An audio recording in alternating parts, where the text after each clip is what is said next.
Welcome back, ladies and gentlemen, and thank you for remaining with us. This is Smart 24, where we drive your business. And now, driving you into a little bit of my top stories right now. The Kenyan government has decided to abandon the proposed $1 billion Eurobond, citing costs.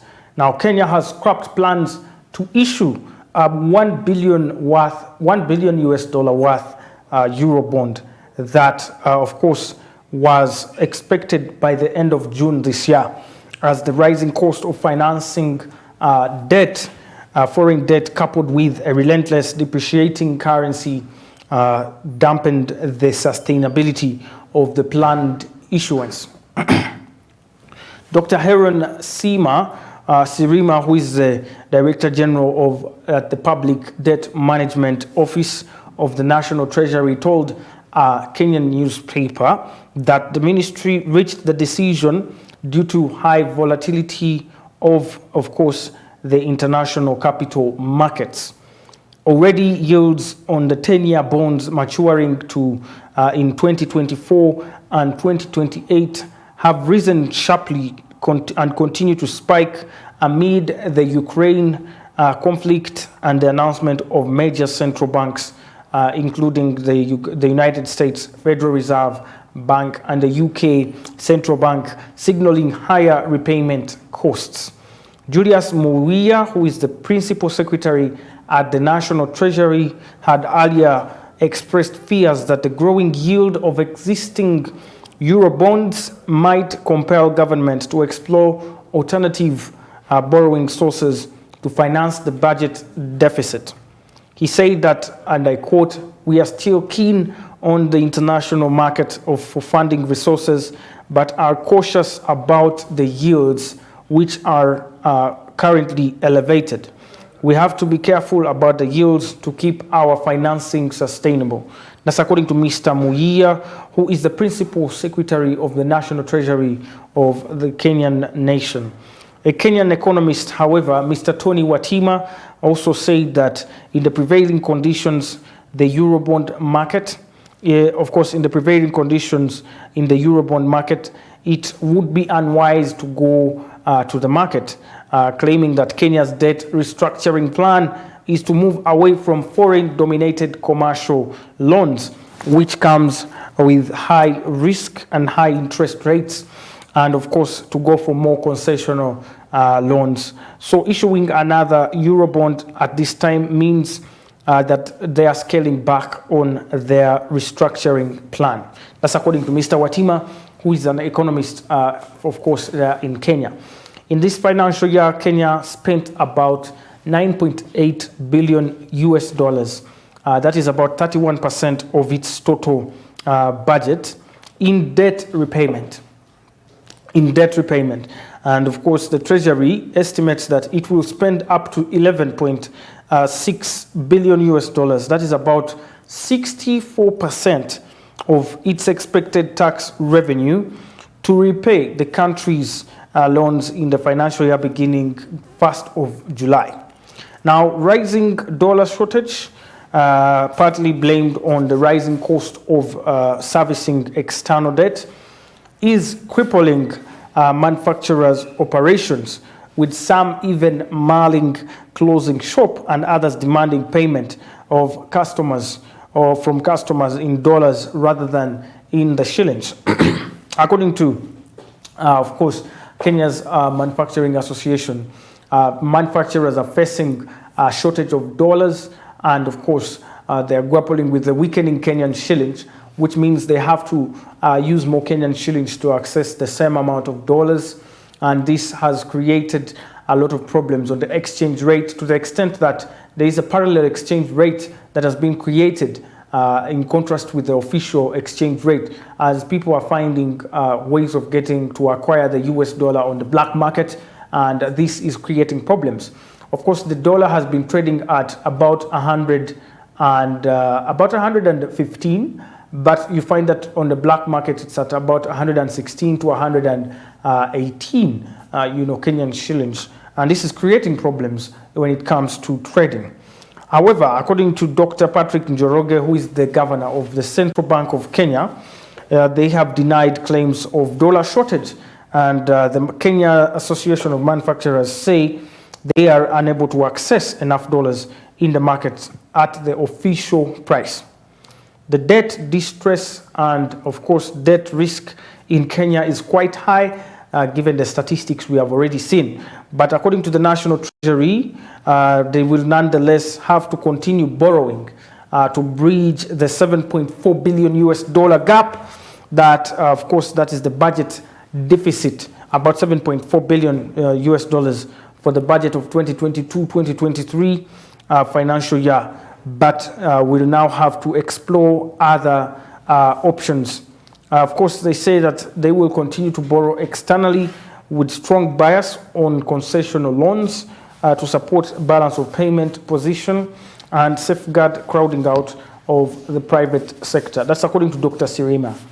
In addition to giving to the loans given on better terms, Dr. Sirima said that the growing revenue collection has been observed in the last few months will help narrow the budget deficit. According to the International Monetary Fund's latest debt sustainability reports released in March 2021, Kenya's risk of external and overall debt distress remained very high, exacerbated by the economic shocks and, of course, declining exports and economic growth prospects. Kenya has the highest debt stock in the region with a debt of about $70.7 billion US dollars. And of course, that is 68%, that's 68.4% of the GDP, and has a high risk of debt distress risk. So Kenya is the highest borrower on the East African, in the East African region, with the debt of about 70.7 billion US dollars. But as well as the fact that it is the highest debt risk, country in the region, with a GDP ratio, a debt to GDP ratio of 68.4%. That is quite something there for Kenya to grapple with this financial year. Burundi also, like we said before, has a high risk of external and overall debt distress with a debt stock of 1.9 billion US dollars. And this represents 67% of their GDP, ratios, according to that is IMF's latest statistics. Uganda, as already mentioned, has a debt stock of 20.7 billion US dollars, and that is 49.7% of our GDP, which is a little below our threshold level, which we had set by 53.1%. And of course, Uganda is the least exposed to debt distress in the region, with a low rating according to International Monetary Fund. Tanzania has also recently moved to the moderate risk level after its debt stock rose to 60.6% of GDP, that is 37.8 billion, and that is in March this year. And Rwanda's risk remains moderate as well, although according to IMF, it estimates that its debt stock will reach 80% of GDP by the end of the year 2022. But still, the Kenyan Parliament voted on June 7th to increase the country's debt ceiling from exactly about 9 trillion Kenyan shillings, that is 76 billion US dollars, to about 10 trillion, that is 85 billion US dollars. 10 trillion Kenyan shillings, and that is 85 billion US dollars, to allow for the borrowing of 7.4 billion US dollars deficit in the budget for the financial year starting in July 1st. Parliament had previously raised the ceiling from 6 trillion Kenyan shillings, that is 51.2 billion US dollars, in October 2019, when the debt stock stood at 55% of GDP and was expected to hit 55 billion US dollars. That is about 6.4 trillion Kenyan shillings in 8 months. That is a story we'll be following up on, and of course, the debt still struggles. The countries in East Africa still struggle with debt and paying their debt, financing their activities as well. But as well here in Uganda, with the reading of the national budget, we will be looking at what the government will have for us, and seeing that the government has already estimated the budget at about 48.1 trillion Ugandan shillings, and of course our debt standing at 20.7 billion US dollars. That's about 73.8 billion US dollar, actually 73.8 trillion Ugandan shillings. Ugandans are highly anticipating government to come up with a strategy that will help us survive in this, debt, and try to pay the debt and try to finance the country's activities. That is one story we are following, and we'll be giving you more on that story. But as well, we are tracking Uganda's GDP ratio, the debt to GDP ratio. Uganda recorded a government debt to GDP ratio of 49.8%. Then in 2020, that is the highest so far we have seen, 49.8%, but then down to today's 48.7%, as estimated, of course, by government. Generally, government debt is still quite high. But the government, why is it relevant for us to know the government debt to GDP ratio? The government debt as a percentage of GDP is used by investors to measure a country's ability to make future payments on its debt, thus affecting the country's borrowing costs and government bond yields. Yes, so this GDP ratio, this debt to GDP ratio, helps investors to know if government can actually still finance its debt and make future payments. So before you borrow money from these foreign lenders, they have to, of course, look at this debt to GDP ratio to know that you will pay back their money. Because if at all your debt to GDP ratio is at a point where you're struggling so much to even finance this, you will not have enough money to finance probably what they're going to give you, and their investments may actually come crumbling down. So this is very important for investors to know the GDP, the debt to GDP ratio, given the fact that investors also invest depending on what GDP is at the moment in the country. But as well, remember, Uganda has the lowest. So we are not doing that bad compared to others, but we are not where we want to be. And so that way we need as well to do better in the line with that as well. Now, moving on to another story in Kenya, of course, as well. Centum Investments has mailed a treasury bond, and of course, to boost cash flow and cover losses. Centum Investment Company is considering reinvesting the proceeds it maintained or it got from the sale of its shares in Sidian Bank in treasury bonds, in an attempt to recover losses incurred, of course, on the transaction and improved cash flow. Last week, the firm, which is listed on the Nairobi Securities Exchange, announced that it has sold 83.4% of its shares that it held in Sidian Bank. And of course, Access Bank PLC bought these shares and currently is the biggest owner in the bank at a transaction that was valued at about 4.3 billion Kenyan shillings. And that is about 37.06 million US dollars. The deal could be reviewed in two aspects. That is, on one hand, Centum gained considering that the market value of the third tier lender had fallen to as low as about 2.7 billion Kenyan shillings. That's 23.27 million US dollars by September 2021. But the proceeds from the share sale compare unfavorably to the initial investment of 4.7 billion Kenyan shillings, that is 40.51 million US dollars, translating to a loss of about 400 million Kenyan shillings, and that is about 3.44 million US dollars.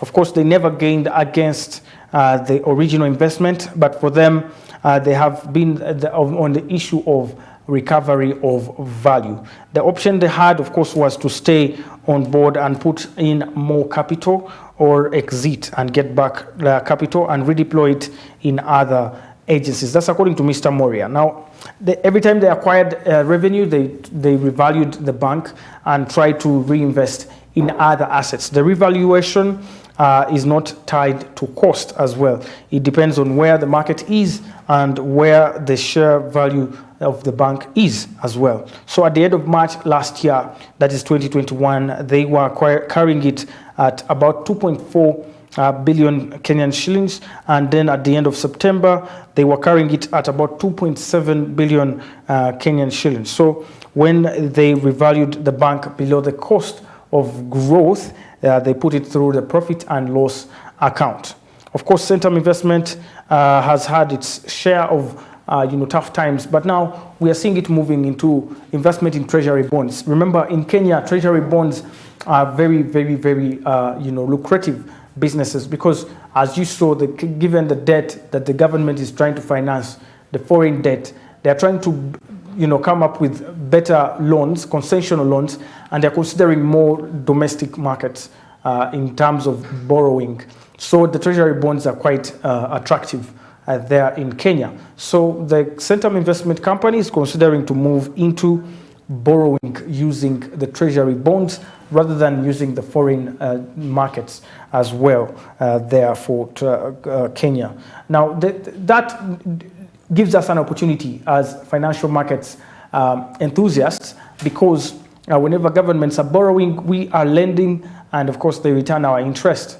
And definitely these interests or coupons that are given on every treasury bond come in the long term. Usually that is 5 years, 10 years, or actually 20 years for Uganda. But for Kenya, it's a longer term, given the fact that they have a growing economy. You can have a treasury bond of up to 30 years that is lending to the government for the next 30 years. That is something many people would not consider. But yes, it's an opportunity for investors to get to invest and make a little bit more money there. So every time there's a problem in the market, it creates opportunities. And as governments are looking for money, it creates an opportunity for lenders to get to lend government and gain back that small interest on their lending to government as well. So we will be watching what happens on the Kenyan capital market right there, as they keep trying to raise money to finance their budget deficit as well. And of course, our own budget deficit here in Uganda. We'll be watching what the government will do about that, and the central bank, of course, as well, in terms of getting to raise enough revenue in terms of taxes and so on the financial budget of this year, 2022. Moving on to another story, cryptocurrencies, of course, have crashed for the very first time in a row right now. And of course, cryptocurrency enthusiasts have faced quite a number of problems on the market as cryptocurrency continues to lose value on the market. Now, cryptocurrency since last week has been falling in price. Since the beginning of this week, actually, we've seen a drop in prices right there for cryptocurrencies.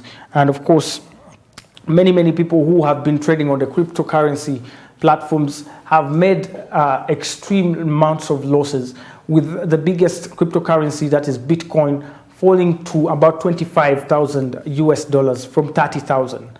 That is a almost $5,000 loss. And this can actually be a big problem on the market. As you know, cryptocurrency has been embraced in quite many places, but as a risky venture into investment, it's quite something that's volatile, and many companies have made losses, and of course some have gained a lot, given the smaller cryptocurrencies that are not the big ones like Bitcoin, Ethereum, and the like. Some of them have gained, but most of the big dogs in the market have actually made extreme amounts of losses, mounting probably attributable to investor fallout due to uncertainty concerning different financial markets, as investors draw out their money to invest, to liquidate their assets and try to invest elsewhere. This, of course, follows the price inflations on the markets all over the world and the economies that are grappling with, of course, the increasing strength of the dollar and the weakening of other currencies. Even the yen as well. The yen recently had its worst drop in value against the dollar in the last 20 years. So it's not just the Ugandan shillings, it's not just the Kenyan shillings that's weakening, but currencies all over the place are facing a very difficult time against the dollar. Of course, this comes as well due to the increase in the interest rate by the Federal Reserve Bank. That is the Central Bank of the United States of America. And of course, now investors are moving away from very volatile investments like cryptocurrency and moving into safer ventures where they can be certain that their money is safe and not losing value. In this way, the cryptocurrencies have actually been, one of the currencies that have lost a lot of value this past few weeks. Earlier on, I talked to Mr. Kilian Boshoff, who is a cryptocurrency enthusiast and investor in cryptocurrency from South Africa. And I don't know if my producer will be ready, but we would like to give you a little bit of what he had to say concerning cryptocurrencies and their devaluation and volatility. Remember, cryptocurrencies are digital assets, 100% virtual, decentralized, with no central regulatory body, not even any central bank anywhere in the world.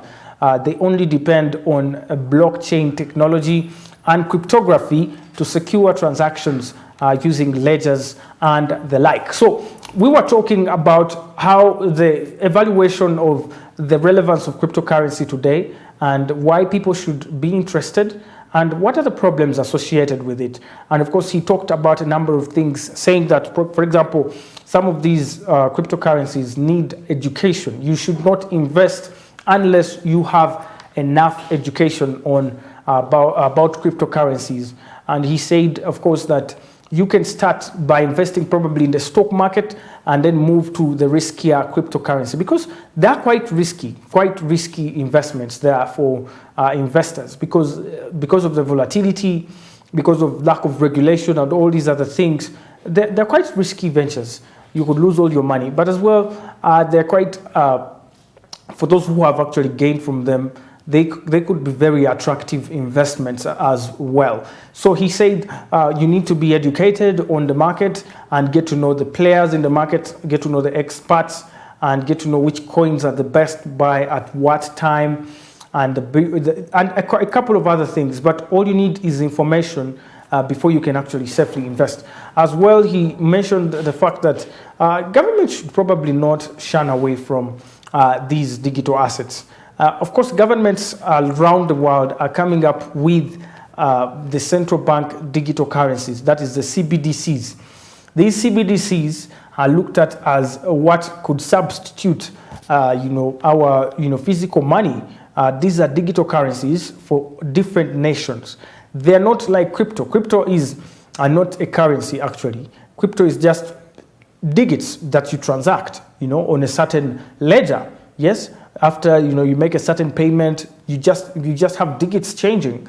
But then these central bank digital currencies are actual currencies for nations, but also virtual, not physical money. And so central banks around the world are trying to come up with these digital currencies as a way of trying to lure people away from the cryptocurrencies and all these other virtual currencies, NFTs, down to currencies that are regulated but still virtual, which are the digital currencies. So later we heard I'll have that interview if it's ready, and we will talk to Mr. Kilian, and he'll give us a little bit more insight. We're watching Smart 24 TV, and my name is Anthony. I'm your host for Financial Markets. Remember to follow our conversations on Twitter at Smart24. That is our handle. My handle is Anthony Sebs as well, but also the handle, you can also follow us on Facebook at Smart24 TV Official,